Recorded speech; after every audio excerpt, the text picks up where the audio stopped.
Kata dia, wa ma kuntum tastatiruna an yashhada alaikum sam'ukum wala absarukum wala juludukum.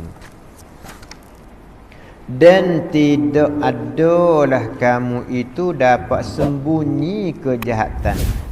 Apa kejahatan? Maksiat kamu. Ingat, dunia ni boleh kita susuk-susuk kan? Buat begitu bersusuk, buat begani susuk, tak siapa tahu. Setengah-setengah tu lagi susuk dua orang tu ya. Tak soyak siapa. Hidup bisik dua orang tu je. Jadi dunia boleh kita susuk-susuk.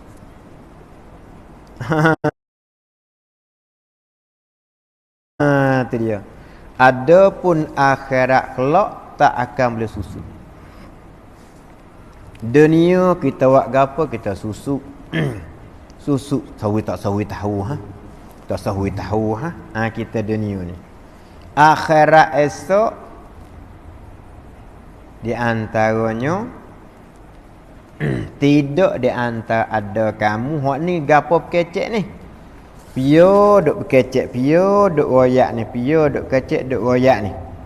Kalau kita tengok banding-banding kok kulit duk kecek. Nah, kulit duk royak ni, kulit nasihat esok. Ia kata, dan tidak kamu itu dapat sembunyi kejahatan apa maksiat kamu itu daripada nak saksi atas kamu oleh pendengaran kamu, dan tidak pula ke segala pelihatan kamu, dan tidak segala kulit kamu. Nah ya alahana, yakni tak boleh sembunyi seorang maksiat yang dikerja itu daripada anggotanya. Misal umpama mata, telinga, kaki, tangan, zakat, farak, tak boleh. Pasal kerana segala anggota itu sendirilah kerja maksiat. Ya royak.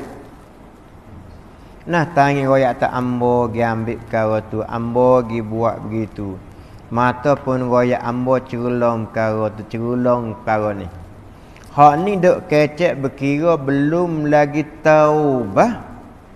Oleh itulah kita semua sekira-kira kita buat suatu apa perkara, usahalah kita taubat. Nah, jangan ataupun sebelum daripada kita kembali kepada rahmatillah. Pisahlah, sabit itulah kita kena taubat semua.